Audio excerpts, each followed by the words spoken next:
First, open the FolderLister app and click Start. In the FolderLister menu, select Multilister.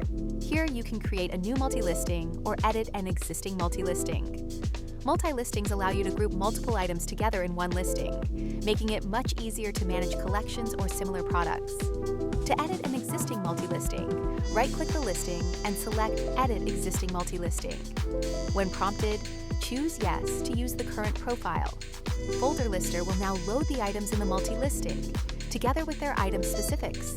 When editing a multi-listing, you can add as many unsold items as you like. You can also add new files directly from your hard drive. Simply load a folder, select the items you want to add, and click Add to Multi-Listing. FolderLister will add them as new variations to the existing listing. Once everything looks correct, you're ready to create a draft listing.